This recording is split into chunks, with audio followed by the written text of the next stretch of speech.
and then we can edit the recording a little bit to make it smaller. I don't mind doing that. I do pledge that I'm going to, once I finally get all this stuff assembled in one place, I'd like to have it make a little bit more sense.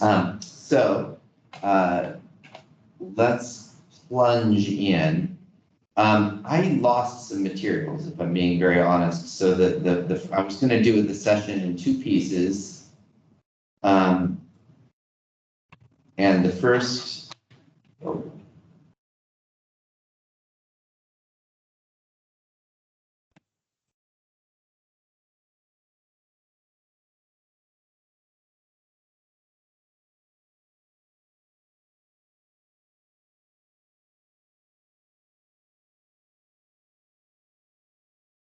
the first one has to do with just sort of what is a good contour to use for gridding, and what should you consider when you do resolution. The second part was hands-on. Right now it looks like the second part survived a little bit better than the first. So some of the ideas though I can just stop and tell you about while we're doing the hands-on, and then I'll hopefully get it all collected together. So I'm trying to create it. So if somebody marched in with a better grid generator than SMS, in theory you can hold on to this first presentation and that are there. And the second one, though, is going to be kind of specific to how to use SMS. So who got a chance to try? I know that Kajin and John have tried it a little bit. Inez, you've done gridding, right? You've done a lot of gridding, actually. Yes, I have, not in a while. And okay. I have not paid attention to any of the recent stuff. Sorry. Okay. Yeah, and SMS, I've said it over and over again, like the nice thing about them is that they do constantly seem to be improving their product, but that unfortunately does mean that what you learned is a little bit like, if anybody's a QGIS user and, you open up the new version, like you essentially don't know what anything is, but you kind of know what to look for. and so hopefully, you'll get an idea so that when they change the interface on you, you'll know what to look for. And it's not quite as bad as QGIS. Okay.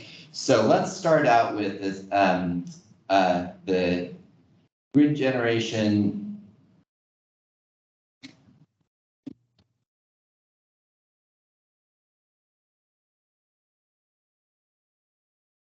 This was meant to be the one that is not the SMS one. Okay.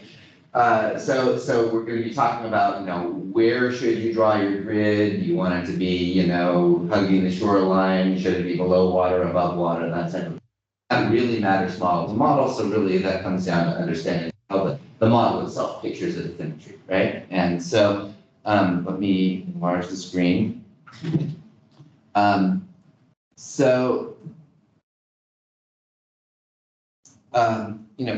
first question is, why is this important? And maybe I don't have to say that, but the first time we gave a workshop, everybody who gave feedback, by everybody, I mean 4 or 5 people said, why did you teach us grid generation? We just want to use your model. And I think that maybe comes from a little bit the sort of the production modeling mindset of DSM2, where people just kind of run the same model over and over again with new boundary conditions, but they expect the same discretization to work. And that never works, because you're always looking at a new restoration area, or you have to refine the area where you want the physics to be correct. So generally speaking, it's maybe more common than not to do a new grid for a project. But, it's certainly not.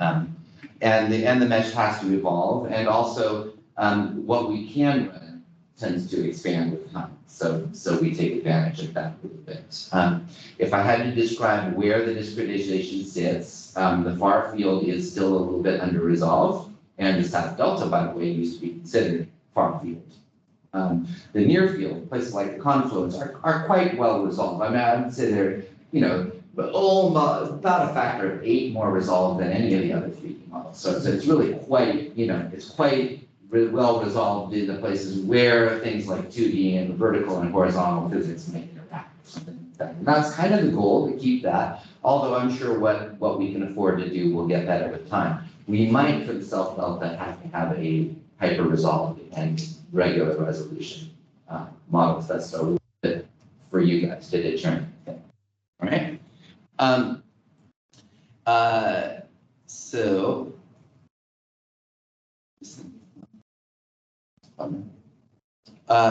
So what is it that we do with the grid generation process? The first thing is to obtain elevation. So the duty there is that, you all know that Sophie's done a lot of work with preparing the latest metric release. That's going to be version 4.3. Version 4.2 is what we've been using.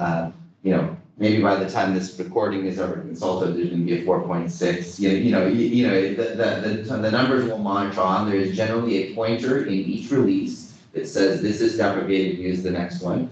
And then there is a completely sort of smooth and prepped set of model inputs that are online. But you guys never really have to worry about that because probably we're going to be submitting templates and lists of DEMs that already have the full path.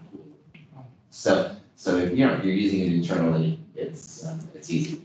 From there, we digitize or determine where the boundaries should be. That, of course, is that's the big deal. You have to consult maps to know where there's water. You have to consult bathymetric maps to make sure that you don't, if you grid too high on the levee on your shore element, you run the risk of it going dry kind of early. That's one of the things that can most constrict flow in SCHISM. And you might want to think about algorithmic considerations. There's one switch in transport methodology that can happen due to, in shallow water instead of deep. There's some prep you have to do for something like a hydraulic structure. Hydraulic structures assume there's going to be two neat, like pairs of nodes. So it works better with quads or very structured looking triangles if you wanted to find a hydraulic structure. After you've got the conceptual model, you generate the mesh. In SMS, that starts with just saying, select all and then, map to mesh. You just press the button and it does all the meshing for you. At the end of that, there's certain smoothing and consolidating steps that we do. There's actually an entire tutorial on the subject of doing the final build of a Bay Delta mesh. We're going to be way more than minutiae today about how would you build, how do you do a better job of the South Delta? It's going to be more what we're about. And then there is a kind of a related subject of after you generate the mesh, you might want to get rid of some restoration areas that are not, that were not in place during a hindcast or something like that. So that also is in that tutorial. Finally, you put it into the preprocessor and it may spit out some mesh quality metrics. You also can look at model performance under the mesh in SCHISM. It produces some information about subsets. So usually we pay the price of admission. We need to study something, you need to study something. But somewhere in the domain, there's probably 6 elements that are causing the time step to lock up. And if you double just those single elements, that there'd be a combination of something that's shallow so that the velocities kind of rush over them and that they're super small. And if you just fixed those, you could make the model faster. So it's always a good idea if you're going to do a major new version of the mesh to look at that. Of course, you'll also just know because the mesh will be super slow compared to last time instead of 10% slower or something like that. Okay. I've already talked about where the bathymetry is, but the thing that you're going to be looking for is a set of smooth tips. When I say smooth, I'm not going to really talk about that algorithm right now. It's kind of a light smoothing. It gets rid of subgrid features. It generally does not cause too much other change. You have to kind of look at a planar view of it to see whether it's done a lot of damage or not. By the way, Sophie, that's the answer to your question is you can't look at a cross section and say whether it's done a lot. You kind of have to look at the planar view and see whether if it was just a small hole that got removed, that's its job, right? But it won't dumb down slopes, but it will even them out. It will cause a contour that wiggles to become straight. That helps a little bit with because the problem with having a lot of subgrid wiggles is as you're digitizing, you're going to alias the wiggles and come up with spurious stuff that's not part of the domain and it's not part of the DEM. It's just because you're taking a wiggle that's wiggles at 8-meter scale and you're subsampling it with 30-meter mesh construction. result of those two put together isn't gonna look like either the DEM or the mesh, and that's a no-no. So, the bathymetry, I'll put for the general public, I'm just kind of talking to myself right now, I will put a better marker here as to where the bathymetry that we use is for the public. But again, for you guys, it's just on the modern data filter. Yes. Yeah. Is this produced by Sophie at the Morrison? Yeah. So you'll probably want, as you're grading, if you're participating in the South Delta project, you'll probably want to grab a set of DAM lists that Sophie is going to be putting together. And it's pretty complete for the South Delta, but it wouldn't be enough to run the whole, but you wouldn't be able to generate a grid for the whole model yet on that. It will get to that point. It's already in the YAML list, right? The one should be, it's not. There's I don't know if there is a DEM, is there a DEM list now that covers all your stuff? But I put one in the example directory that does enough of them for you to do a tutorial. And it's pretty easy. You can just look, we'll make sure that you have that DEM list just for this, for the MSS and South Delta project. In general, like when I do it, I just use the DEM list for the whole delta, and it doesn't really, even if you're working on the sub area, that doesn't really cost you that much. So it's essentially, as it's rifling through the DEMs, looking for the highest priority one to use to fill it, it can find out that it's a non-match in milliseconds. So that's, that takes no time. And then it'll find the one that actually intersects with the area you're working on, then it has to finger that. You'll see that once we've done a little bit with clip DEMs, which I'll at least show you, you'll get a sense of that. Okay, schism view of bathymetry. So the schism view of bathymetry, if you're fully immersed, is it's a bilinear surface if it's a quad, and a linear surface, it's planar surface if it's a triangle. Okay, so that's a second order, maybe even slightly super second order, for the bathymetry if it's fully covered. So it actually is, triangles are great for conforming to something like a levee, right? It's a pretty good representation. Where you tend to run into trouble, and I've shown it in this picture on the right-hand side there, is if you do dry out an element, it reverts to something that's going to be the sum of some positive error, some positive volume and some negative volume. In other words, this way of doing bathymetry is inaccurate at the shoremost elements. And that, then when it covers up, like when you finally get above the entire element, there's a kind of a suddenness. Now, the inundation module of SCHISM is still, it's still used in tsunami modeling all over the United States, so it's a pretty accurate wetting process. But you should know that for something like the size of a channel, that's something to worry about. The other thing is just that as Sophie has gone through this, the new bathymetry, I think that we found that the old bathymetry that we had, that was the basis for the old grid, was narrow, almost systematically narrow, almost everywhere in the domain. So the domain is going to get wider. So I thought I might just check in with you guys. Do you know what the consequences of being too narrow are for a hydrodynamic model? Anybody? Too narrow what? Too narrow. What, the channel? Yeah, the channel. What does that do? Yeah, less conveying, so. That's pretty close. It funnels energy, okay, and you get something called under damping. If you're ever interested in just sort of reading about dampening and its relationship to bathymetry, I recommend Savanihe's, I think that's the name, Savanihe's book and it's a very 1D oriented treatment of momentum, but it will, there's kind of there's two ways that you can dissipate energy. One is just friction, and the other one is width. And if you're doing channels that are too narrow in width, what you're going to tend to see is too little flow too much elevation. The elevation range will be big compared to the flow. They will be out of phase. And generally, you're going to say, wow, I wish flow were a little bit bigger and stage was a little bit smaller or something. You know, that's the kind of thing you'll be mumbling to yourself. And if you see that chronically, that is, you don't fix it with friction. You know, you fix that with a wider channel. So that's one condition about, that's one thing about bathymetry. And the other thing that's I don't know why I said separated velocity change near shore. I mean, that's for sure, that's a consideration, but why it's on the slide, I have no idea.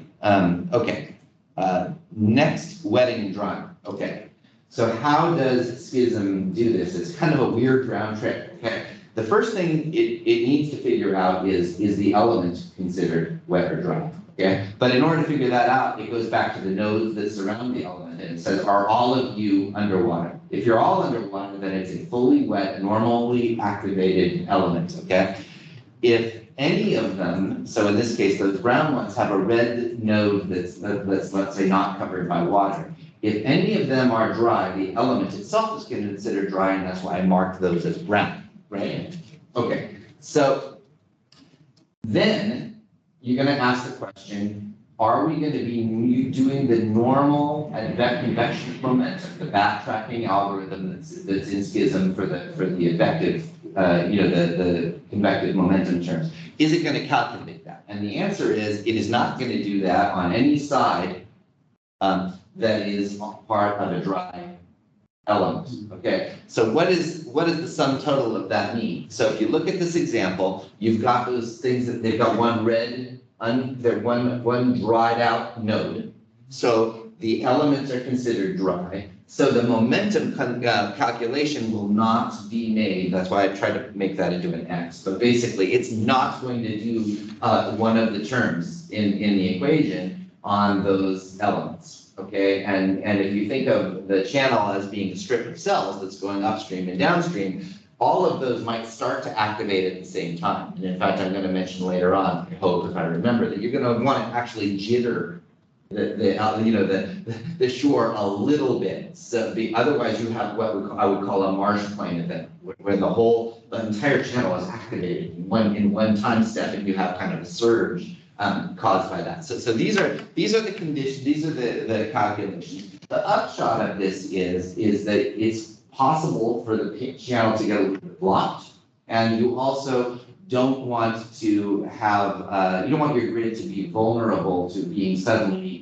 deactivated, either over the entire channel or over a big chunk of it or something like that. So we will be gridding, I'll often mention something called the always wet line.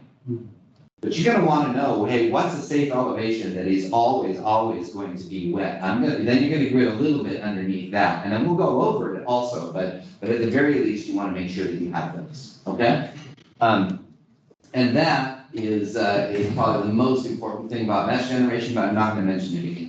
I'm just kidding. I saw that, and I walked past his office and she could hear me. Oh, okay. But I was like, is he recording that? Yeah, I am recording, yeah. Thank you. And like I said, hopefully I'll do a better job of this at some point, but if this turns out to be all that we've got in 3 years, so be it. Okay, so yes. Wait, so if all the nodes are wet, then it's wet. If all the nodes are dry. If any of the nodes are dry. Okay, if any are dry, then you skip some of the terms. Yeah, so I'll go over it again because it is pretty important. So here you've got in this example that we've got here, you've got some blue elements, right? Yeah. Okay, and the blue nodes around them, that's my way of saying, look, those are covered by water. Okay, doesn't have to be covered by much, but there's some. So those are what we call wet elements, and those will have all of the terms active. Yeah. The brown ones are dry. Okay, and what that means, the way that was calculated is that these nodes have slightly negative, they have negative depths by a tiny little bit relative to the ground surface. Okay, so they're not covered. Therefore, the element itself is considered dry. When you're dry, you're still in the equations, but you don't have any there's no backtracking. Schism doesn't assume that it knows what to do with backtracking on the velocity from this edge. So it doesn't do it. I mean, Joseph and I have talked a little bit. I think it is feasible, actually, to do something based on that edge if just the edge is wet. That's another story, and it's not in the conversation today. The important thing is you could have a blocked channel, and that's a pretty big thing. The other thing to remember is that all this element knows about when it's constructing its picture of that are the three nodal elevations relative to the ground. Okay, now what does that mean? You could have an element that spans a 1,000 foot deep chasm, but if the two, but if it goes all the way from shore to shore, it's possible for it to register as dry. Right? Like if you want the chasm to be in there, you got to resolve it. There's no other way to make that work. Or you could lie about the bathymetry. That's the other thing that we have built into some of our tools is the ability to have a 1D channel. And it just takes the average volume. It kind of does what we would do with a rectangular cross section. You know, in a 1D, you'd use that approximation. So that's possible. And you have to be always active that way. So then kind of, yeah. Quick questions. And you give example of the triangle. Yeah. The same you apply for bones or they're behaving differently? Like is it also like one node is dry for both? Well, you'd be querying 4 nodes in a quadrilateral, right? So that's the only. There's no advantage of crossover triangle? No. Yeah. And then so when we grade, so it's like better to like, you mentioned about always wet line. Do I like grade that like versus like maybe like a dry area that can be flooded, like breathing? Yeah, so no, in fact, there's an example of that on this slide on the bottom left a little bit. That's very common. It's very common to go out to, let's say we're in the South Delta, and I'm just going to throw it out there that about 0.6 meters NAVD is going to be, or 0.5 is going to be, roughly speaking, the always wet zone. We'll even see an example of that in the next slide set.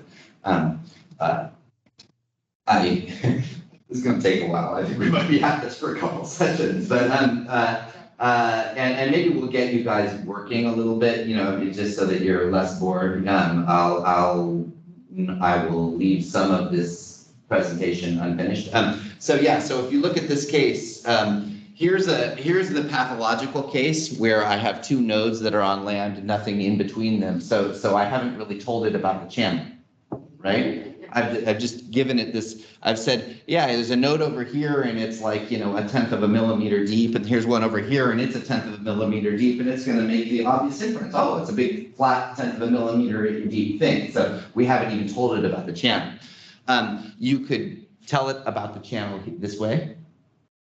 You could lie about this bathymetry and say that it's at some average level, then it will think that it's wet. So that's the 1D way of doing it. This is the sort of V-shaped way of doing it. You could get more and more, you know, you just resolve it. I mean, the more you're willing to resolve the cross section, the more information you'll have about the elevations.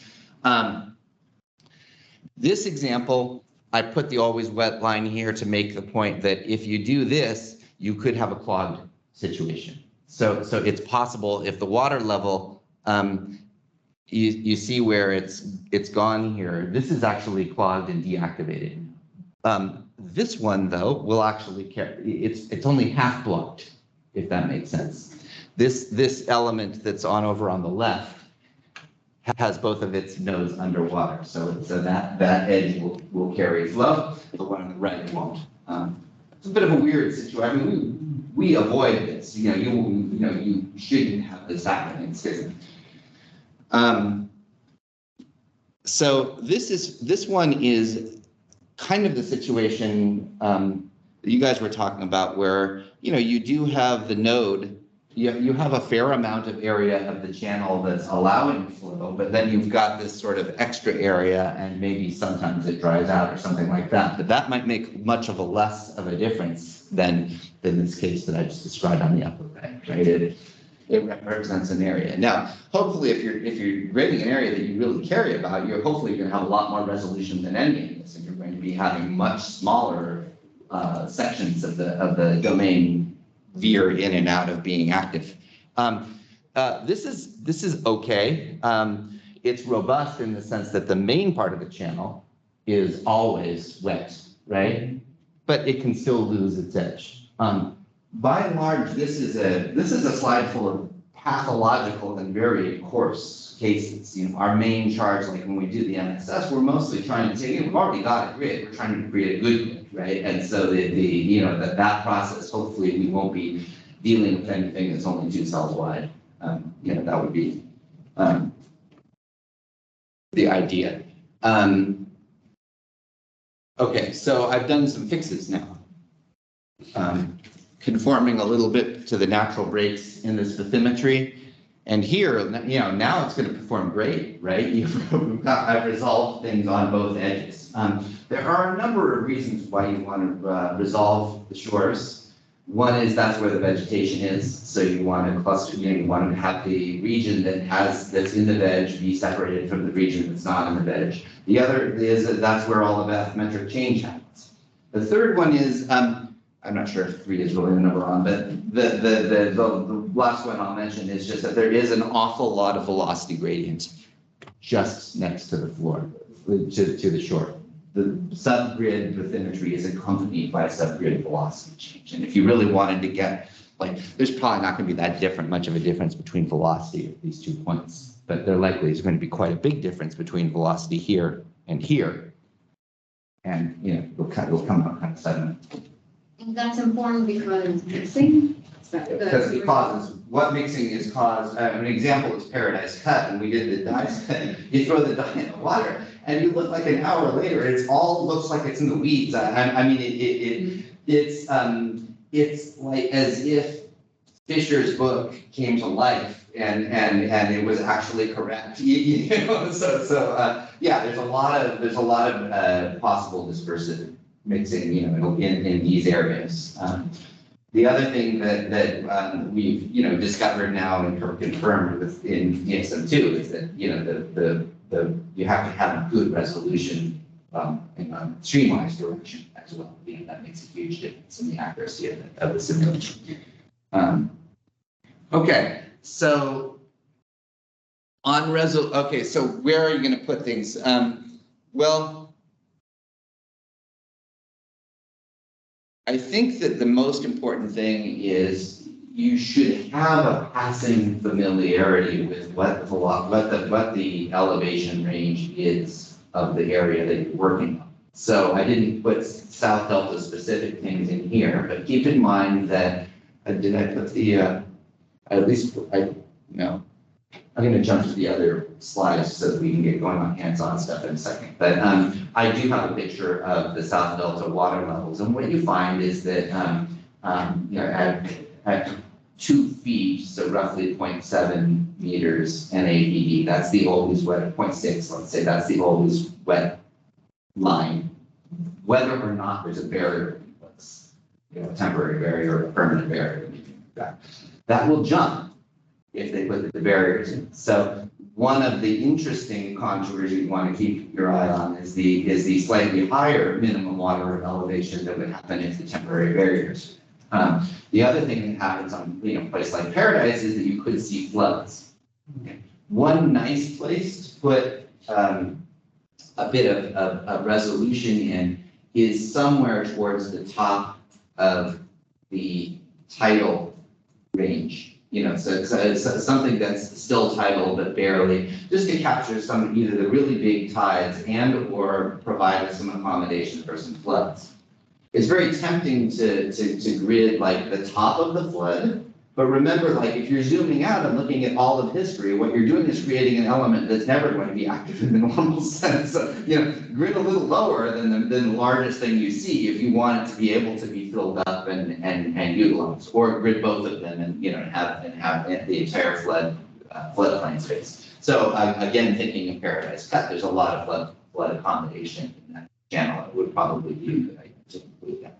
Okay, so that's it. So how are you guys doing on the contours? Is that pretty, I mean, you know, you'd have to go look at CDEC for your particular location, but I'll just tell you, if you go with 0.5 meters in the South Delta, you'll be fine.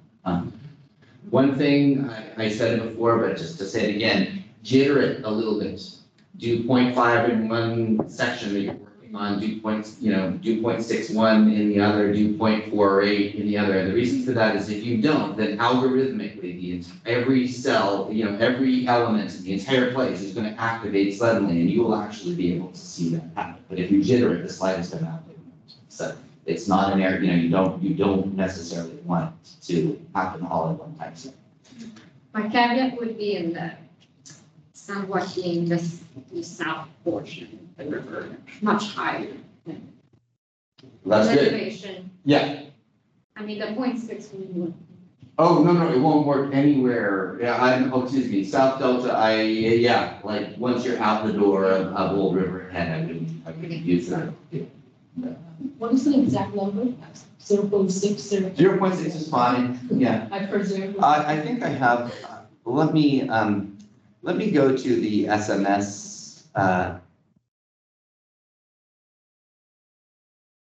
version, because I So think. you did say to add more resolution in the intertidal zone, is that what you're saying? To capture that wetting and drying? Oh, depending on whether, how much of sometimes the intertidal zone is a nuisance to a general study, right? Like it's just a tidal energy drain, but it's not it isn't what's of interest. Sometimes it is, so it's kind of hard to come up with that, grid it to the degree that you're interested in it.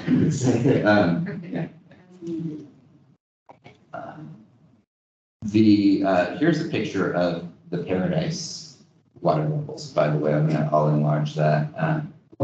So, there's, I labeled the sort of the always wet zone, whatever 2 feet is, like that's almost perfectly what the always wet is for Paradise. But it's okay if you're gridding 4, 5, 6 wide, it's okay if you things like, in a pathological case, a couple of elements deactivate that. I wouldn't worry about that too much. Then there's the tidal region. This isn't common, uncommon to see that it's the tidal, the flood range starts where the tidal top ends, right? What happens is when you get more flow, the tides are suppressed. They become smaller, but the overall water level goes up. So that this seems common. I guess I would be sort of interested in 2 meters or a little bit more as being kind of something that you might want to do. But the lower down you put it, the more useful it will be in some bigger spring tides, right? Like if you put it at 5.5, it would be available for most springs, but not for the neaps. So, just a thought. There's the other thing that you should think about a little bit is like, is there any of that particular kind of intertidal zone in the part of the domain that I'm doing? Because sometimes you think, okay, that might be an interesting little range, but then it turns out there isn't very much of it, and so it's not really a major effect of the channel that you have to be working in. Sometimes you find out that it is, right? Okay, so let's go to the SMS part of the tutorial, because I think this will be fun for you guys, and I had really intended for you to spend, 45 minutes or something actually playing. So with SMS, you guys have already taken care of the prerequisites. You've installed it. You've got the bathymetry socked away in that directory that I told you about, and we've looked at the concepts tutorial. Okay, so let's get set up. Does everybody have the interface set up or in front of them? Okay. So I am going to, am I allowed to have it? Do I need a second license for a second session?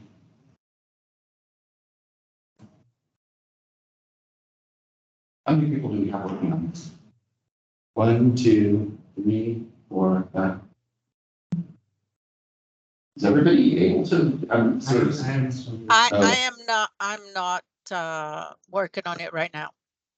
Okay. I haven't set up haven't done Okay. anything with it set up. Just watch it. We have enough licenses for a small class.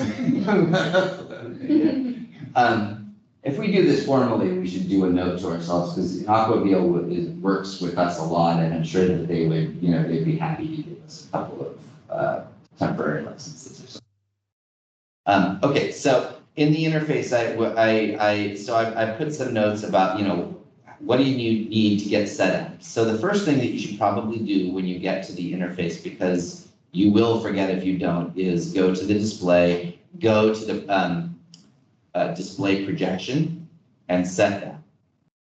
I think, so when you set the projection, you want it to be global. And as everybody should know, is almost a mantra, EPSG 26, 9, 10. That is our project coordinate reference system. There are many other, and UTM zone 10, NAD 83, there are a lot of other choices, but 26, 9, 10 is the one that we want. So 26. You go to EPS code, just type in 26, 9, 10. That's UTM zone 10? Yeah. But like I said, there's a bunch of guys that answer to that general name, so this will get you the right one. And then there's also a choice of vertical datum. I would choose NAVD 88 in meters.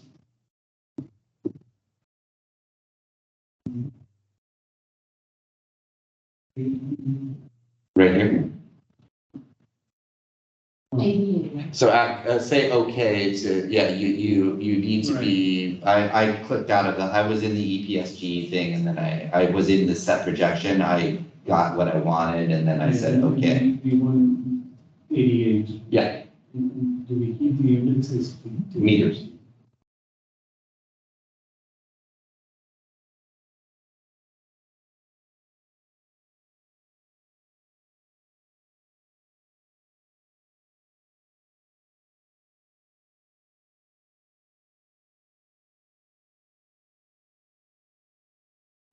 Okay, next thing is just a real quick note about formats. There's no setup here, but we're going to be you're going to care the most about 3 file formats.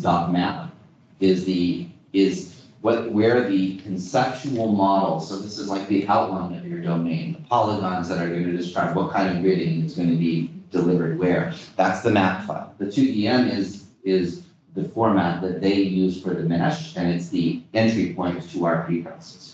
The last one, the SMS project file, that's just their project. That's, we don't actually pass around project files too much. We pass around maps.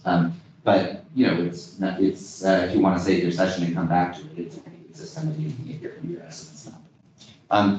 .pal, I used to talk a lot about how to visualize contours. It turns out that they have created a new feature that I'll show you that sort of satisfies my need to be able to identify the ones that are of interest, so I'm not going to talk about that. The last thing, the relaxation number of iterations, I'll show you where that is, but it turns out I don't think it's visible for you guys. You have to have an actual mesh visible, then you go to elements, options, and you set the number of iterations from 3 to 200.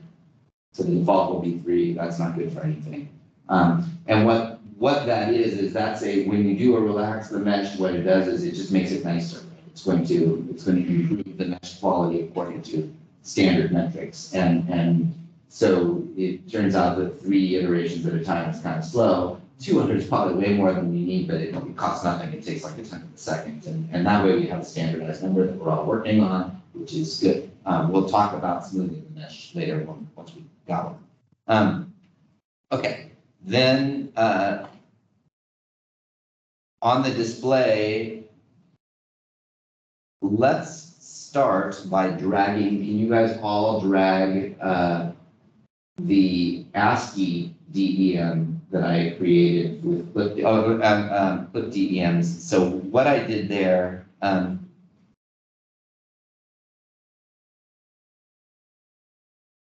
clip DEMs, what I did was I take this utility that's part of Skimpy. I went to my SMS session and I said, hey, I'm interested in this little area. I want a map that's only got that area because if I work on that, it'll be super fast and some of the operations won't be. So I did a save as, and I created a JPEG file. I don't know why, but it works best with JPEG. And I created dem.jpg. Then I ran with DEM's image JPG. Oh, So the JPEG is like an image of what you're seeing on right now on your SMS screen. The extent of. yes, so that's why you saved an image in order to say where you want it to click the DEM to. And then you say click DEM's image. And then DEM, I you can do. don't think it's a normal JPEG. Specific. Yeah, that's what it is. It's got metadata. You can't do it just like a. I was wondering why there is supposed to be georeference information in some of the other formats, but JPEG it really comes across, and in the other ones it doesn't. I don't know why it's It just doesn't use a geodifference. GeoTIFFs, it's similar idea. Their raster formats can. So here's the complete command, click DEM's image dem.jpg prefix abathy. The reason I do that is I want that to be at the top of my directory once it starts getting clouded, but you can, if you omitted that, I think the files would be named And where are you running it? How does it know which? I'm running that in my directory, and that's because the DEM list is in that directory. Oh, the and DEM list is and in it it. tells where all the files are, okay? And then it's gonna go through all the files that intersect that region and make something. So there's only one in this case, it's called abathy_0, that could have been if you go to a really crowded area, there could be 4 of them. You want the smallest number you can, because that was the highest priority. That's the one that will be used to populate the mesh in the end. And then what I did was I dragged abathy.ascii into scatter data. So you guys can do that now. You can drag that into your interface. Oh, excuse me, it'll appear under GIS data. I'll do that with you guys. The ASC file? Which is the that is Yeah. I can't open this, I think we've got licenses, Okay. but I'll just follow you. Well, I'm not Oh, sure. well, actually, I've got 2. Oh, can you try again, Nick? I just found one license that I was able to. Work. Did you open? Oh, you are, no, I'm just trying to open SMS. It didn't open for me. No, it just keeps disappearing from my screen, so I think it's something else going on. Must be a license. Let me see if I can. It just puts up the thing and then disappears. I'm going to go to SMS license administrator.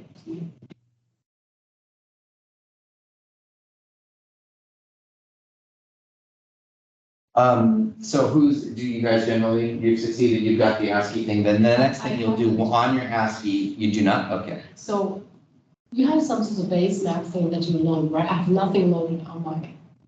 Oh, yeah. So. where is So the grid? you don't need to, okay, so can you, for the base map, where you go is you go to here. Oh, wait, okay.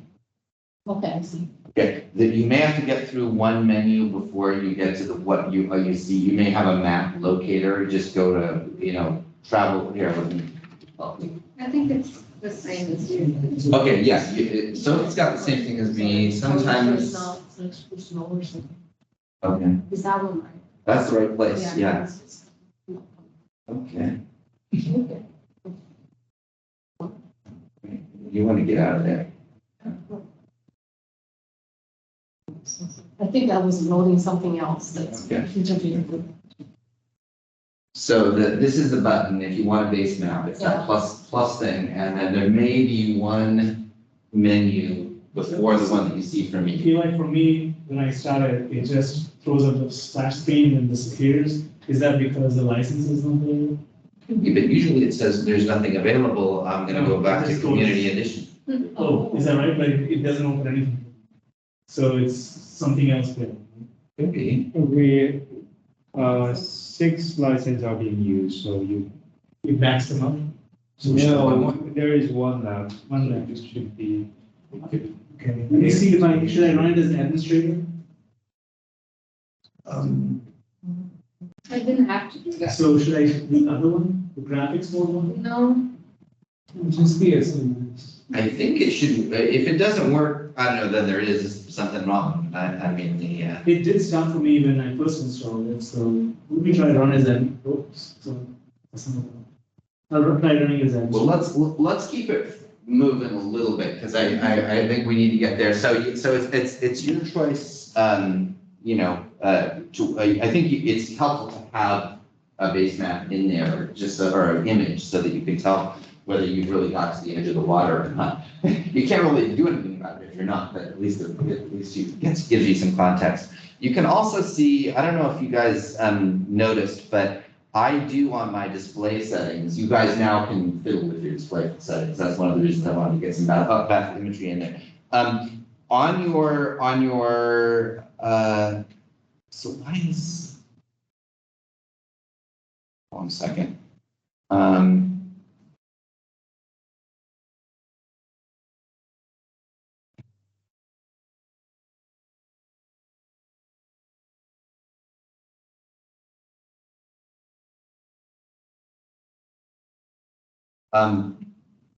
You can right click on your bathymetry map and use convert to and then T2D scatter.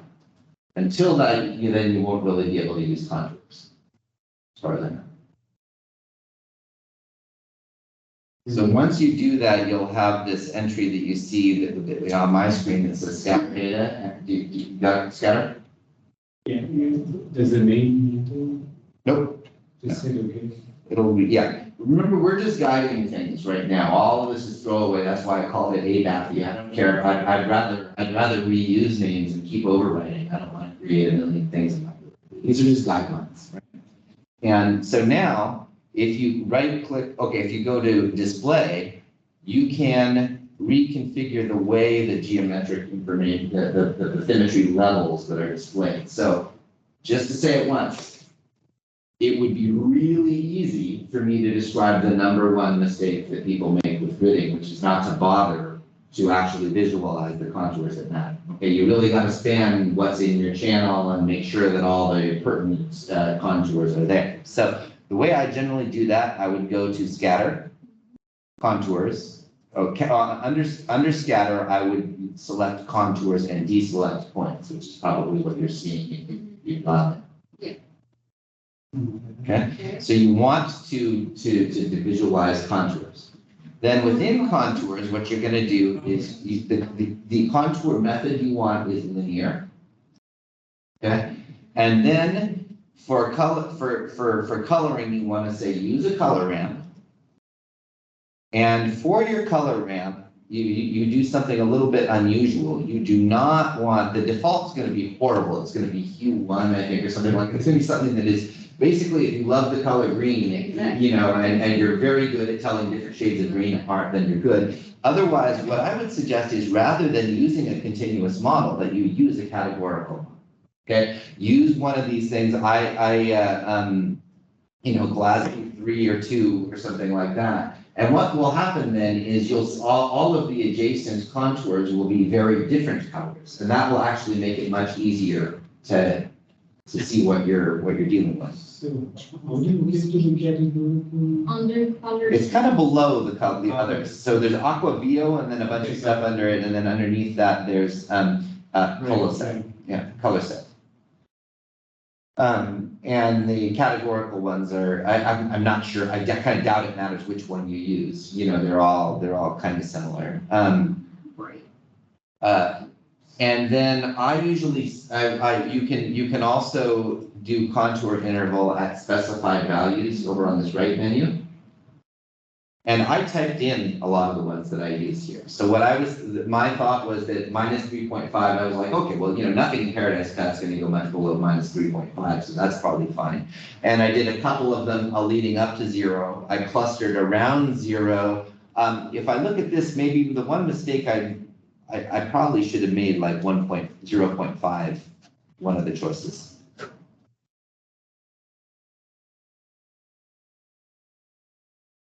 So you So can change it. minus 3.5, is Yeah, it? I'm trying to think about what's going on there. I did it earlier. Change. Specified value. Oh, look, on the contour interval, you need to change, you can change. Can't do it either, although I did it like an Yeah, hour ago, so. Just drop down that, yeah, then you have to go where it says specified value. You've got it, populate value, so now suddenly it's Yes. there, yeah. Where it says contour interval, so we'll upload, yeah, that drop down menu, yeah. Put that specified value, and then you can change it. Yeah, so I don't know why I couldn't do it a second ago, and now I seem to be able to do it again. But doing it around 0 point something of representing the always wet value that you want, it's good to have. And we don't need the number 4, so I guess I would put like 2.0 and 3 in there, or something like that, maybe 4. That's as much as we need, and then that will readjust the visualization, right?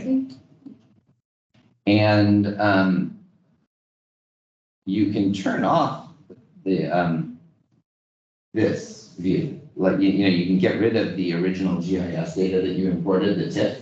You can even delete it. I don't use it for much. Sometimes it's nice to visualize it, but it will slow down your interface a little bit. And then once you've done that, now if you ever want to know, you can visualize the bathymetry, like you can even turn the world, it's particularly strong if you turn off the background image, but it usually shows up against the background image. And you can also, if you select scatter data, there is a sample, now you can see at the bottom left of the screen, there's another third number. You see how there's a X, Y, and now there's a Z down at the bottom left of the screen. Very bottom strip, right here. Here is where I'm talking about. So now you can probe things and figure out, what the bathymetry looks like. So one thing that's kind of interesting is that there is an area of Paradise Cup that's very I shallow. didn't change the specific. Mine look all over the place. This is Is that, or maybe that's the North Channel? No, that's Paradise Cup. Okay. Yeah, mine look okay. The right thing. All right, so,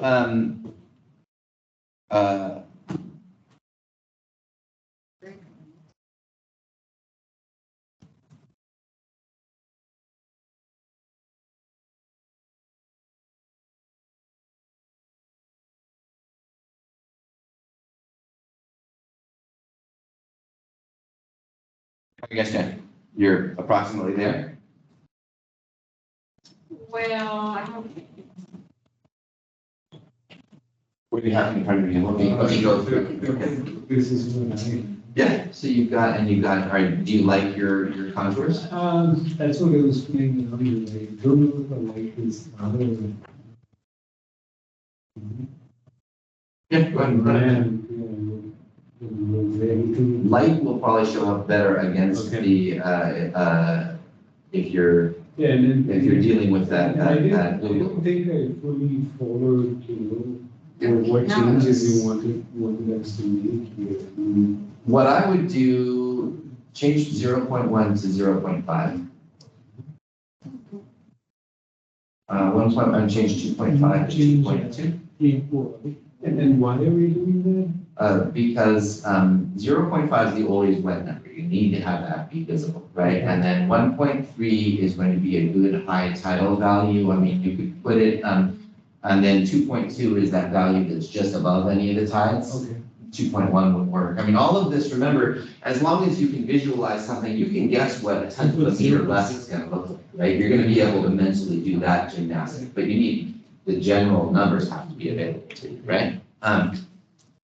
Oh, by the way, I forgot something that Sophie discovered, the other day that's neat, which is that I think we just put the Google regular imagery in. The Google one might be a little bit easier to see things against. You If you mean, go to the right, yeah, if you go to the right. Drag it along, yeah, no, oh, okay. yeah, see that Google, no. There you go, Google satellite it might be a little bit nicer and it's here. I think even the other way. The negative also, you switched over around. So if you go back. Yeah, the examples all over. Yeah. I would have thought that will make a difference. You don't care, Yeah. Sorry, I forgot, I didn't know that. Oh, no, So- no, so I mean, I We would- were looking at it and then, Right. yeah. So does everybody, how's everybody, yeah, so Shane has got contours visualized, Jolene, do you have contours visualized? I created a contour, but it's a giant thing. Well, So, let me help, or maybe so, maybe, okay, so you're still showing points, even though it looks like you're showing, here, let me, Yes, sure. jump in here. I So can if you tell, go what is this to little? scatter data, Right, I guess. Is it that's low or is it high? Contours. You can tell, like you said. then let's go color ramp, let's choose color set. I think it is. I think everybody's Minus 1.1. having more luck Okay, with so it's lighter pretty deep. ones. Right, And then what about up here? Is it shallow? right, it is point, Okay, and then, point 6. Minus 0.6? that's pretty good. So what I was doing there earlier was just sort of fine tuning which elevations you might And you want can to see the show, which is something I pulses, think right? is worth it, like Should take be 0.5, Little bit 5. off the side of the levees, Right. and the 0.6 should be a little. 0.5. levees. just type it a little bit. Yeah, So really, and I second. think if I hover over here. I think it's zoom, you have to zoom in, Oh, it's very. Okay. It's probably. Yeah, see, now you can see. Make this, 1.6. And then you're up with the high tide, and then you're up. No? Right, 2.0, yeah. Yeah, that makes sense. Okay, right. okay. I, And then if nothing else, we've done that. You can change the Before you format, go you to can sort of hate it, it is a little bit on the light I side. can do that. But yeah, the other thing you can do is just get rid of that. So probably don't need it. Okay, and now it shows up pretty well, right? Yeah, And is this the Google image? yeah, I just chose like random one. Okay, cool. Okay, so I think, and then continue, you're where you want to be. Cool, okay. So everybody's got the contours showing, Inez and or John, I guess John's gone. Okay, so, yeah, I can go to, okay, I want to show you guys one trick and then we can call it. I recommend that you do practice this one trick. This is like the main way to get through a channel fast, okay? So I'm going to get rid of my past work.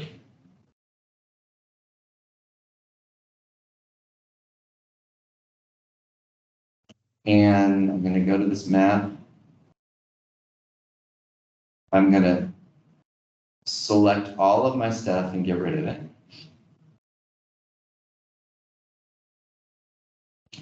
So now I'm back to like a fresh channel, okay? So here's the sequence that I think is very powerful. Go grab this is called, so there is a feature arc is the name of the line segments. And vertices are the little dots that happen along them. Nodes are the endpoints, the kind of the form of connectivity, okay? What you do is you go, boom, you just like go through the channel slope really crudely, okay? Yeah, I just want to say you have to be, yeah, you have to click on map data first, then the menu will activate. Oh, yeah. By the way, yeah, there is a lot of menu activation in this tool. So that whether or not a tool shows depends on being the same tool set. So I'm over on here on my map. Oh, do you guys have a map? Oh, you know what? Guys, there's a step I forgot. Click on map data. There's something you're gonna have to do. Go right click on area property. You right click and turn that, go to, type and make it models and then generic model. Sorry about that. That's an omitted. I'll have to add that. So say that again, can you show? Yeah, absolutely. So there are numerous kinds of coverages in SMS. So the one that we can grid on and get all the stuff done is the generic model one. So we right click, we go to type, generic, and then we go to generic models, Oh, so and not then generic models. Excuse me, type models, generic model. Yeah. Generic the word generic was in there. Okay, so that's the one that will allow you to do the grid. My apologies. So create your segment. No, I just did it so we could capture it in your video or record. Yeah. And then, so what I was saying is, I'm doing a very small example, but big enough to convey the value of this. Now, maybe I'll make it a little bit bigger.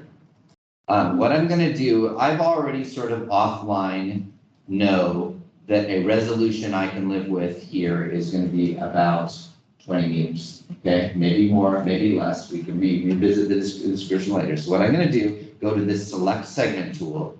Can you highlight again where is this select? Yeah, so we're on the map menu. Yeah. This is the feature arc tool, excuse me, I guess is the select feature arc. Oh, select feature arc. Yeah, we're gonna select it, Okay. we're gonna right click, and we're gonna say redistribute vertices, okay? And then, because I just crudely, you saw how long it took me, 8 seconds to draw the segment, right? I've only got three vertices along there, but I want them to be every 20 meters, so I'm gonna select 20 meters. Okay? Average spacing. Yeah, so now there's 20 meters, but now they're not quite in the place that I want them to be, okay? So temporarily, just because I do know that this is a relevant number, I'm gonna go now to align grids with contour and say 0.6. And I'm going to choose a fairly small, this whole channel is only 30 meters wide. I don't want it looking for that contour very far from itself, so I'm gonna say only look 8 meters away. The number could even be smaller, okay? And then it's gonna think a little bit. This tool is the main reason we clip our events. Wow, that's so cool. And then it's gonna snap to the requested contour. How did it know? Where it is? Because it's Yeah. just going outwards and looking at the contours. Yeah. Looking at your vector that you put in. But yeah, it's an algorithm. What I think it does, what I think it does is when you put in the number of the max amount to search, I think it puts a point there and then it solves with something like Brent's method to find the crossing point, which is why you really don't want to search too far away. If you do that, you can have it can be things like jump across the whole channel and stuff like that. Okay. So what happened though? I Oh, missed no it. problem. So I right click on this one, with align with contour. Oh, so align with okay. Yeah, No, I was and then- asking what it did. So it basically aligned the line with the contour. I Yeah, get it now. Okay, so now we're gonna do the same thing on the other side of the channel, okay? so you create another arc. And then just look around that. Yeah. line for a few, less than the width of the channel, I guess, right? Because you don't want to jump to the other contour. That's right. So, and it never hurts to check what that width actually is, but in this case, I know that it's probably about 30 to 40 meters, so I'm just gonna tell you that and we'll leave it at that. And Okay, then select. now, the next thing that we're gonna do, so now I crudely discretize the other side. Again, I spent 10 seconds on this. The time spent here is absolutely worthless, so there's no points for neatness on this, okay? Then what you want to do is you've got the thing basically inside of the reason I do it inside the slope is because it can find that algorithm that searches for a contour, it's never gonna fail if it's got a good stout slope to work on, right? It's gonna tend to make it work a little bit more robustly. Okay, so now I need to introduce you to a new display setting, okay? In that display setting, there are two things that you need to consider activating. The first is the ARC ID, okay? So in the map section, we're going to turn on ID in the ARC function, okay? Because you need to know that this is ARC number 2, okay? And actually, really, I only need to know the ID for as long as I know that 2 is going to be the destination, the other one, whatever it is, there's only 2 of them in there. So now I'm going to select these 2. And you select it by just pressing the control button? Yeah, I'm shift selecting. Shift right now. selecting. I'm shift selecting, so this will be familiar to everybody. I right click, I say redistribute vertices, but now instead of specifying the spacing, okay, I am going to say source arc, okay? Now, if you remember, 2 is the destination or targets, right? We enabled those numbers. 1 was down here, 2 was up here. If you did them in that order, you can be pretty sure that's what's going to happen. So now, what it's going to do is it's going to project. Okay, and as far as I can tell, it's very hard for a human being to do a better job than what it's going to do. So it's basically Occasionally, align these vertices Yeah. across the. Yeah. Okay. So that's going to really, you'll see in the old grid, there's a lot of places where, wow, like, wow, Eli, that's not very neat, and you'd be right, but I was working with a tool set you can't imagine.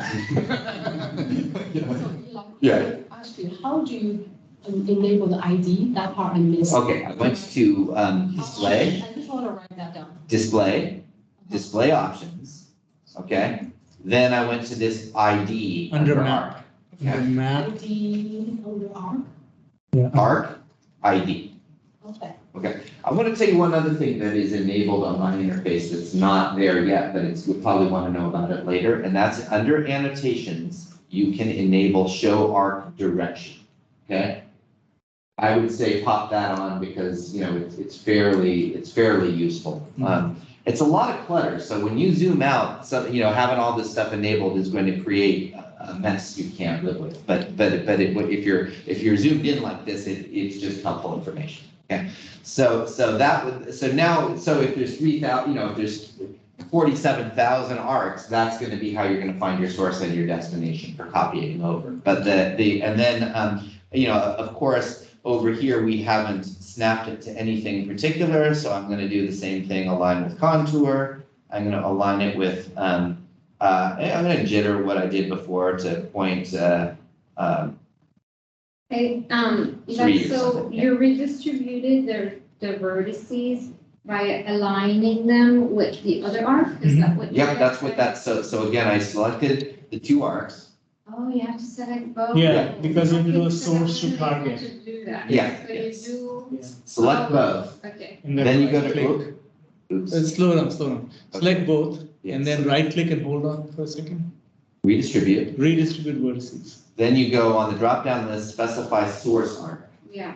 Then you need the source and you name the source and target. So that's why you needed to label them because. But you need to he know- changed the source to be 1, and then this. Yeah, in But this it case, I doesn't did that. matter, right? It doesn't matter. Well, since it's already done. Oh, the other thing is I would enable use cubic spline. It will keep it will keep you a little bit more, following the Gio, contour. what do you mean by it doesn't matter? Because in one case, he did distribute the vertices at 20 feet, right? So isn't that the one we Oh, I want to think I take? did on both. Okay. No, you want to take the one, so initially when he did the 1, right, didn't he create vertices every 20 meters? I did. So I didn't bother, on the second one, I never bothered with the 20-meter step. I just. But that's snapped why, it on. but we are going back to why we're mapping it. We're mapping it from the one that we already distribute the vertices Yeah. to the one that we didn't Yeah. distribute the vertices. Again, probably, it's a minor speed up, but this stuff adds up in the end. There's a lot of territory. to Because cover. I'm not doing anything, I'm conceptually trying to understand. Yeah. Yeah. Then I want to show you guys one other thing, which is the idea of aliasing. So are we done at this point, or what are we done? Like, I don't see the grid yet. We're gonna get to a grid, so I need about 6 more minutes, and I promise. What did you well just do? Before 4 o'clock, we will have a little tiny mesh. What did we just do with that? How did we get this thing going? I just digitized it, so I took the feature, I took the feature creation tool again, and I would click there and there, and create a it feature. created it. Something that may come, I'm gonna make a mistake the next time I do it, just to show you guys something, but okay, so now I'm gonna select that now. I no longer am gonna be doing any source and destination target copying type of thing, but what I wanted to show you guys is the under specified spacing, or let's say number, you can also say number of segments. So let's say I've already decided that I want there to be 7 for whatever reason, you can do that. Okay, now, the other thing that you can do is apply a bias, okay? And what a bias means is that it's going to go from small to wide, okay? And that's, you're gonna care what direction it thinks is the start and the end, because it's going, that's how the bias will propagate. But in this particular case, I'm gonna do a bias on both ends, so that won't matter. I'm gonna put it, I think it's a 2 on both sides. I have to, it's hard for me to remember this sometimes too. So what I did, I put a 2, and now, so a 2 progresses towards getting bigger. If it's a number bigger than 1, it will start getting bigger and bigger as you leave your departure point. But since it says second bias, it also does that as you leave this departure point. And that means I have a grid that's a little bit refined towards the edge and a little bit less refined in the middle. And as I mentioned, that's not a bad bet if you're doing, if you're working on something that's going to be medium well resolved. This is going to be a nice resolved grid. This is going to look good when we do it in a second. And then when I go over here, let me make a little mistake. Okay. Oops. I thought I clicked on that node, but I didn't. It's called a node if the big black ones at the ends are called nodes. Okay. So what am I going to do about that? I'm going to clean it. Okay. So I'm going to go to clean. I'm going to clean, I'm going to select, this is node select. I'm going to select that, clean, selected nodes, say okay, and then I'm going to point at the one that I wish I had done both of them. Okay, so now it's fixed. Now I'm going to do some of the same stuff I did before. I'm going to go to redistribute vertices. I'm going to say 7. Oh, it doesn't remember. It remembers the bias. Oh, it remembers the bias. So there we go. So now there's, and now you know what I'm going to do? I'm going to look at this and I'm going to say, well, something's got to give. I'm not going to be able to live with that amount of anisotropy in my grid. So I'm going to say, Eli, I missed how do you assign those points on the edge? Like you said, which one you use? Redistribute vertices. Yeah, and then. let's do it again. Here, Yeah. I went to Redistribute. redistribute. Yeah. Redistribute. I knew I did 7 on the O. He needs a 2 and 2 on these biases. You do those? Yeah. And then a number I'm of going to do 6, and then I'm going to go 2 and 2 on the bias. Oh, okay. Okay, I did 6, and I'm going to redo the 6. I can't live with the amount of anisotropy in this mesh, so we're gonna make that 6. Can you explain what you mean? Way longer than they are wide. I see. When this grid's, I don't even need to do the grid to see that that's going to be kind of crazy. It's going to be okay in the middle though now with 6. So now it's probably fine. Okay, last step on this, okay, is we're going to build polygons. Okay, and we are going to select that polygon. We're going to go to polygon attributes, and we don't want triangles for path paving. We want quadrilaterals for action. Okay, it will not. You see how these 4 corners are blue? Mm-hmm. In this particular case, nothing could have gone wrong. If there's only 4 nodes, it's going to get it right, okay? And if you preview the mesh, you'll see it grids up just fine, okay? But if you had interconnections with other channels and lots of, like there were joins between side, a tributary or something like that, then what can happen is it won't know which are the 4 corners that you intend. So if that happens, what you have to do is select these and say split instead of merge. Split is the one that you want. So Like the four corners, please? Yeah, Do you see? you have to, well, no, I mean, I don't have to do anything in this case, because they're all fine, they're already split, but let's complicate, I'll just mess it up a little bit. Here we go. Look, here's random side storage, right? Okay. So now, if you go, and I'll build polygons again, so now this one's another polygon, it's a little ridiculous, but the main reason I did that is to show you that. These might have been red, if they were red, then I would have to select them and change them for the, this like. because they're on the thing. Change it to patch, change it Yeah, to you patch. change it, I would, oh, change it to patch, okay, yeah, but it's. Oh, wow, that's weird. I know, it is weird, maybe it got smarter in the latest. Maybe it got smarter. This is, not only is this infuriating, but the reason this sucks is that, when you're gridding, you've finished a polygon, you loved it, you're done with it, but then you grid something that joins into it, and suddenly you have, anything you join into, you have to keep an eye on it. I think, I mean, again, maybe they made it better or more robust, I mean, it would be outstanding. So, And a very simple logic for them to say, oh, he thought it was a patch before, why don't I keep the four corners I had when I, you know. I mean, so would you recommend that we build the mesh piece by piece and then stitch them up? Oh, well, not stitch, just you build it, you tolerate it, you know. I mean, we're all going to work on different parts, so are we going to just do independent? We'll cover, yes, I think you careen on as if you were the only person in the world, we will divide and conquer that world. And then Because you don't want to like waste our efforts if we can't stitch it together. I mean, somebody's going to stitch it together. we will stitch it together, that's a subject for a whole Whole other other, thing. yeah. But the stitching is one of the times, I mean, that's exactly,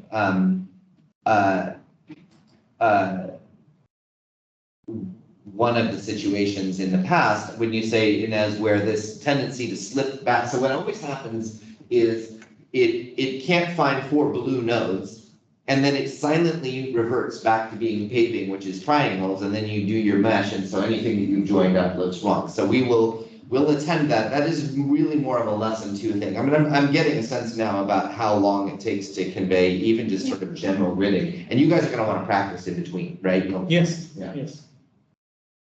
So, Okay, I have the four thing, and then I missed the step where you actually created the mesh. okay, I didn't.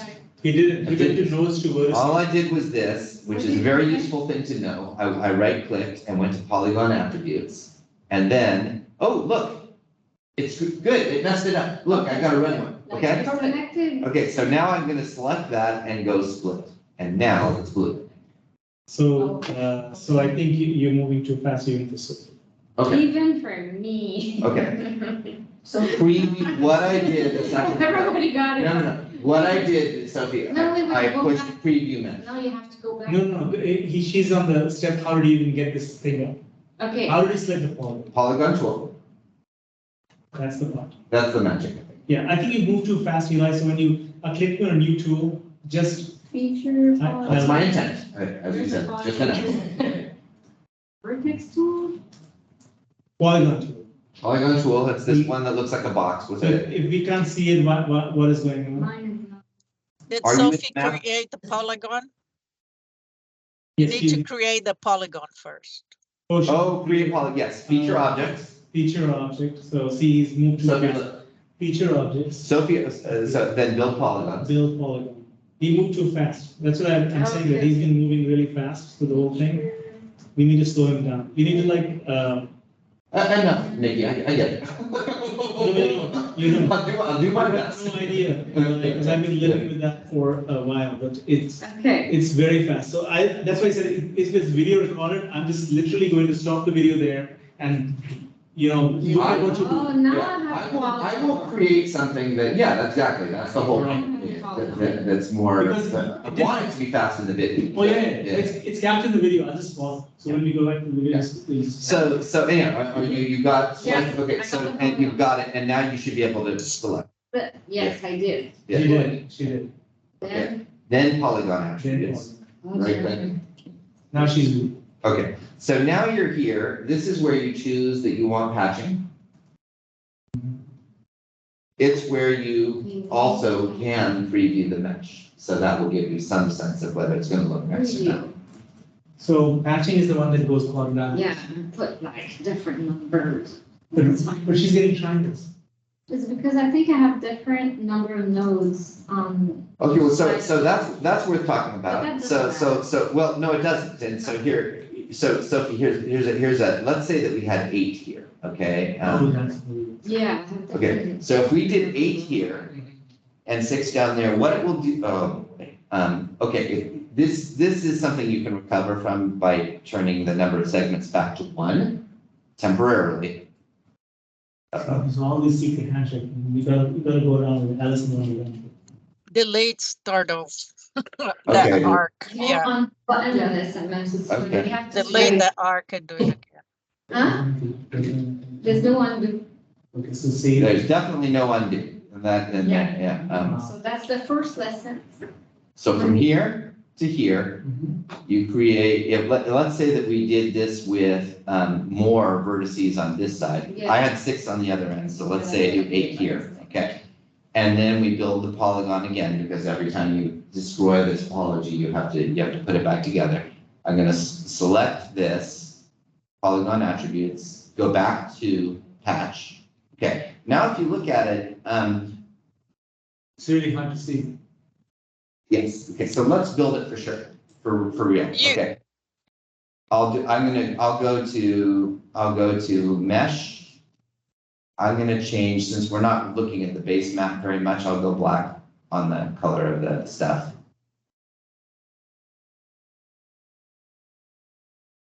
And we can go to feature objects, map to 2D mesh, Yeah. and now it just builds the mesh, okay?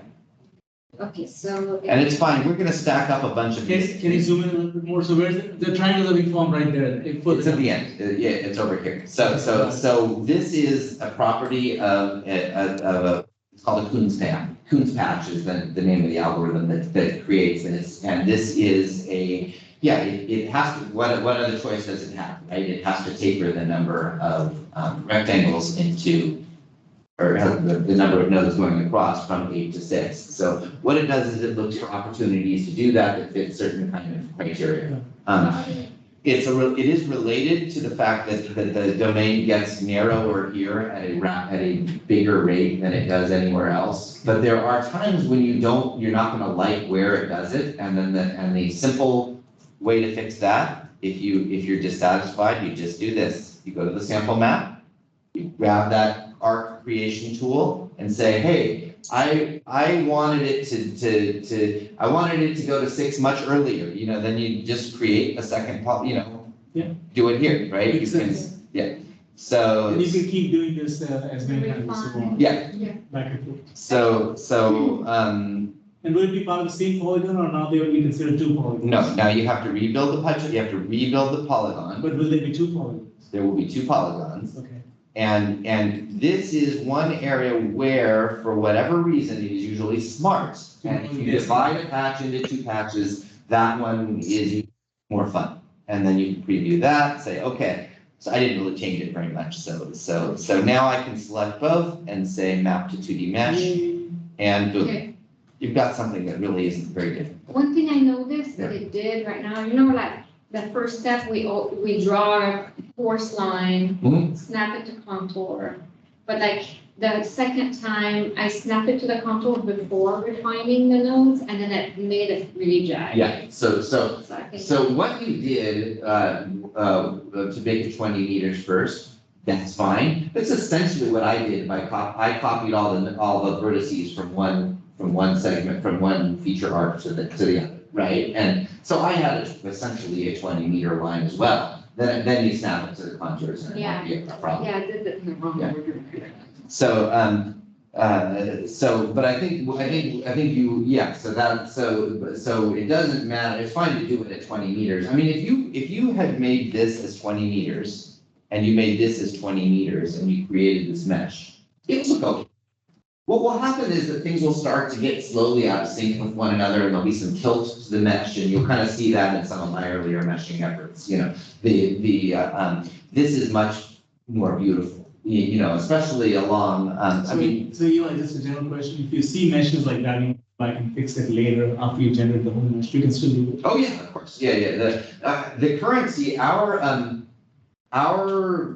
currency is map files, not meshes. You get, we're working with a fresh map, a fresh .map file, but, if you were working on eventually we will do exactly what you said. We'll take people's individual work, we'll fold it into the master, and then at that point, anyone can work on the master, they can fold new changes into the master, anything like that. Okay. So, you select, Yeah. select both polygons? Yeah. And then we do. I mean, I want to stop here, I want to deliberately, but it's worth saying that we've learned just enough to be dangerous, right? Because this is the most straightforward example. You should be able to do a whole heck of a lot about Paradise Cup, but it's junctions and open water body, it's the interface between open water and other stuff that's going to be where the hard stuff is. So you guys should be able to practice and actually do a lot of the segments along this or another, subsection of Old River. That was a side here, Yeah, I reinstalled it and it still does the same thing, it just pops up and disappears. So I'm thinking, should I open a ticket SMS? What should I do? yeah, they're very responsive, support@aquavio.com is, So how do you get two polygons into that, to do the mesh together? Okay, so the easiest way to do it actually is, and I'll take away this mesh. The easiest way, if you've got nothing selected, is just go select the map, go to feature objects and just say map to 2D mesh. It'll do everything by default. Oh. Okay? There's another thing that you can do. You can be on map. You can go to the polygon tool. You can select something and then say Control A. It will select all the polygons. Okay? Now so generally speaking, like when you're working, you're gonna want to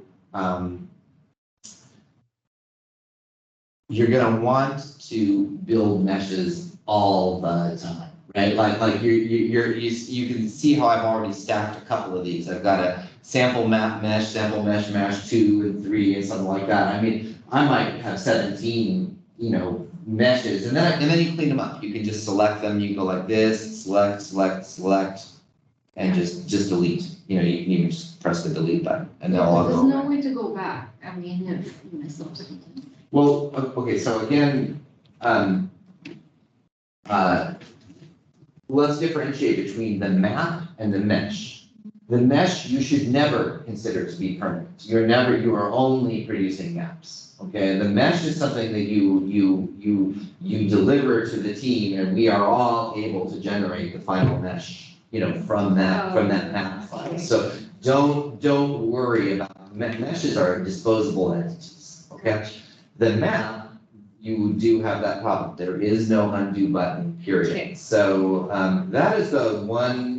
I'm sure Aquavio was painfully aware that they wish that they had built, an undo functionality into their thing. But the best way to do it is just to save a sequence. You can do that, right?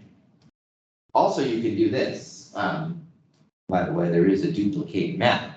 So Inez, if she were on, we do this quite often. You could just duplicate this map file and start working on that. And then you get the same disposable thing. So I wouldn't go too far without doing it. I mean, it used to be, again, when I started working with SMS, the thing was just like what Nikki is seeing at the beginning of the session, like I would see that in the middle of the session, it would just vanish. You go like, oh great, wonder how much of that guy's, it always turned out to be not very much, right? So I would advocate that you save your work as you go. And but the rest of this, I think,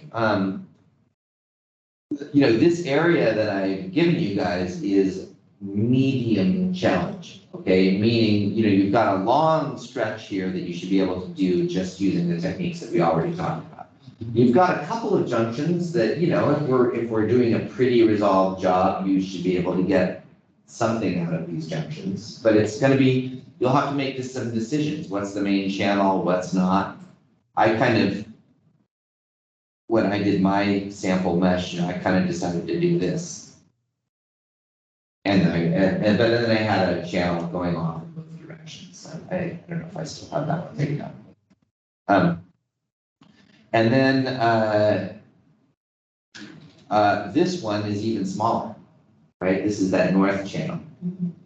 And it is, when we talk next time, I think we'll talk a little bit about some of the other things, just sort of preparing for a hydraulic structure, preparing for the need to reinforce depth, because it's not. So what will happen here is these elevations are kind of up and down a lot, okay? And I think that this is genuinely a fairly dry area. If you pull up the imagery, you don't necessarily see water going through all the way.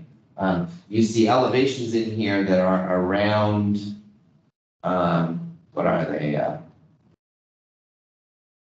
1.5, 1.4, 1.3. So that would be stuff that would be intermittently dry. And I don't know how real that is or not real it is, but if it is real, you're still going to want to enforce the local minimum as you go. You're going to want to make it as flat and gentle on the water as possible so that it can utilize that space. We won't actually manipulate the geometry beyond taking the local, lowest depth, but that would be a good move. So all that kind of stuff for next time. Right now, I guess I'm just sort of suggesting that you guys pick a spot.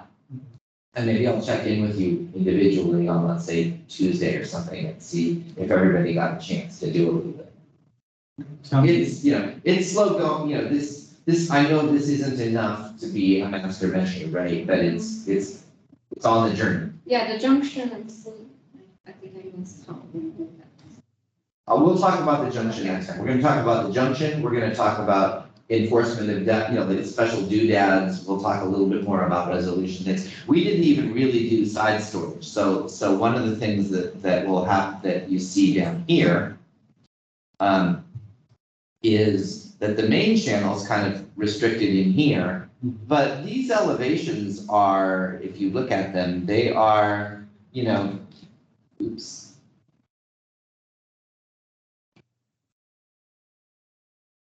2.8, that's not it, but they're the 1 point, this area here with elevations from 0.5 to 1.8. I mean, if you're gridding just along the water, you're going to miss a little bit of side storage. So it's probably a good idea to have that, especially if we want to have the Paradise Cut flood conveyance available, because everything you see there is going to be part of that, right? And then there's also questions about how well we've done the side. So again, we'll talk about that. So it's going to be. Yeah, it sounds good. This is more than my brain's already. So tasks is like we gotta do a gridding for the same area that you showed us. Is that it? I would like you to just do let's see how everybody did. The other thing that we could experiment with is paired programming. Like we could, how do I graciously do this so that it doesn't not record? You have to say stop recording. And it will. And it will put the video in the chat. Everybody's got this transcript, is very interesting. It's not stop recording yet. Can you see the little red dot? So, can somebody with the permissions here, is Inez, if you're still there,